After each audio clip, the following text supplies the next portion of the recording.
Today, we are going to decode the science of influence, piece by piece. I mean, really think about it for a second. You're bombarded with hundreds, maybe thousands of messages every single day. So why is it that some of them just grab you and refuse to let go, while most of them are just white noise? What's the secret sauce that makes an idea actually stick? What if I told you that the real secrets to persuading people in our super digital, AI-powered world weren't written last year, but over 100 years ago? I mean, what if the playbook for your favorite social media campaign was actually dreamed up back in 1912? It sounds a little crazy, right? Well, let's get into it.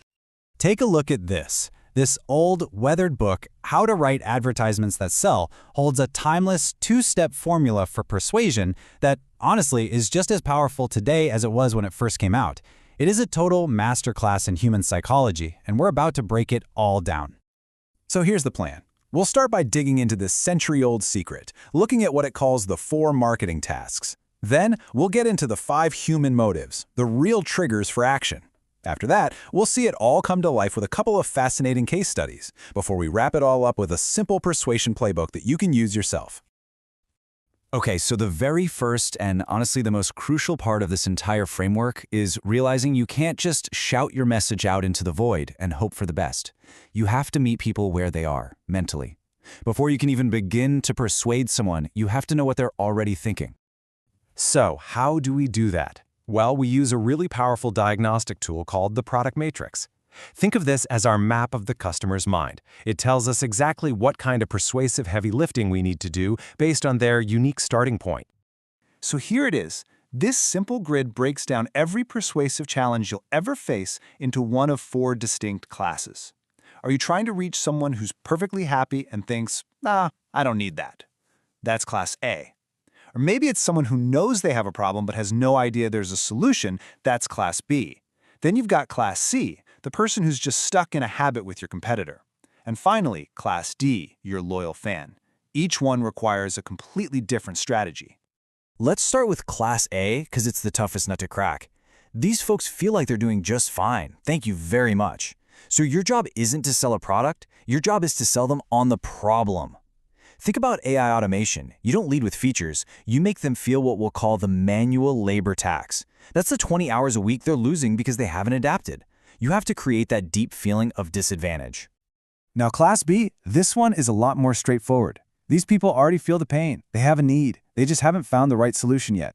Imagine a photographer on a remote shoot, constantly worried their batteries are going to die. They have this unexpressed demand.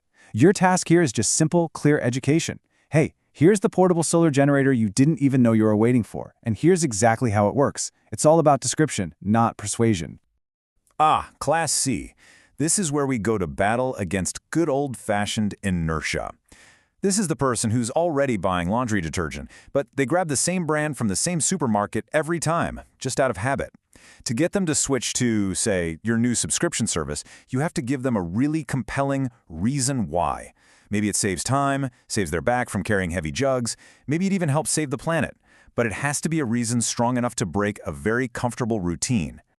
And finally, we have Class D. These are your people, your loyal base. You don't need to persuade them to buy your coffee. They already love it. The goal here is just reinforcement. It's about simple, suggestive messaging. Something like the brightest start to your morning that just keeps your brand at the very top of their mind. It makes choosing you the easy default option. So once you've diagnosed the mindset using that matrix, you've officially completed step 1.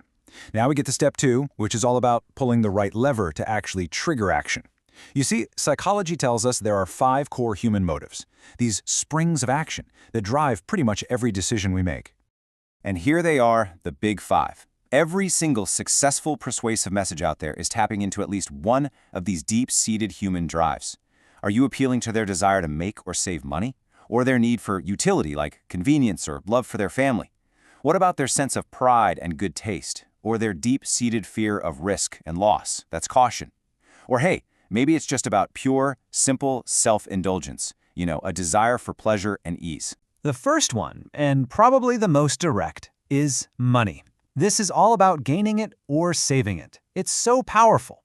A tax software ad that promises to save the average user, say, £2,400 a year, isn't just selling you a tool, it's selling you a direct financial win. It's a really straightforward and potent appeal. Next up is utility. Now this is a pretty broad category. It covers everything from basic needs and convenience all the way to deeper emotions like love. An ad for a smart home HUD, for instance, doesn't just sell it as a cool gadget. No, it frames it as a tool for safety and comfort, a way to show you care about your family. It connects the product to a much deeper feeling. Motive number 3 is pride. Oh yeah, this one's all about status, about who we want to be and how we see ourselves. I mean, a fancy designer watch isn't sold on its time-telling accuracy, right? Of course not. It's sold as a symbol of success, a statement piece that tells the world who you are and what you've accomplished. It taps right into our desire to be seen a certain way.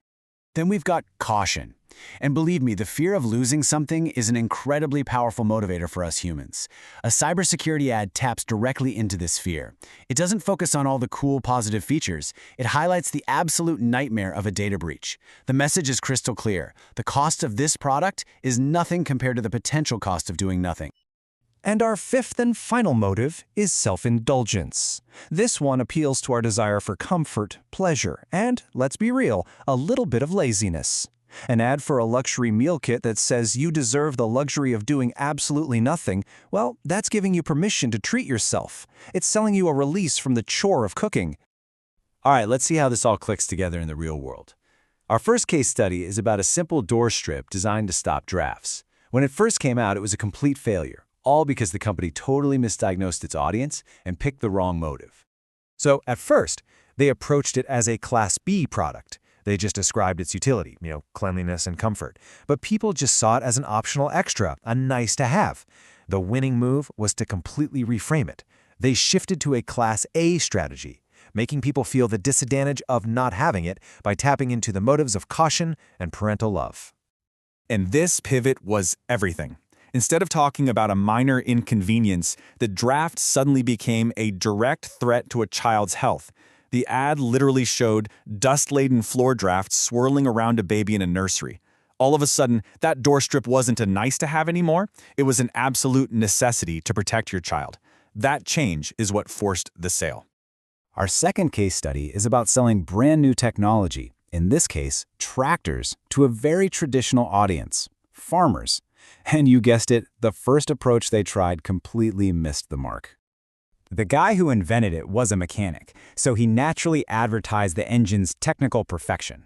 But here's the thing, farmers knew about horses, not engines. They were in Class A. They thought they were getting along just fine. The winning approach was to change the language completely. They stopped trying to sell a machine and started selling a better, more profitable animal, the iron horse. And here's the brilliant insight. The ad campaign stopped talking about product features and started talking about audience benefits. By comparing what a real horse ate and produced versus what the iron horse consumed and produced, they tapped directly into the money motive. They translated all that complicated engineering into the one language every farmer understood: profit. So when you put all these pieces together, the focus on the customer, the diagnostic chart, the 5 motives, you start to realize something pretty profound. The technology, the media, the world itself has changed beyond recognition. But the basic principles of why we do what we do, maybe they haven't changed at all. Okay, this slide is just incredible. Look at this direct translation. Back in 1912, they talked about making him feel his disadvantage. Today, we call that identifying the customer's pain point. Their reason why copy, that's our value proposition. And rousing the motives, that is exactly what we mean when we talk about understanding psychographics. It's the same playbook, just with different words. Which brings us right back to where we started. We have AI, we have social media, we have oceans of data.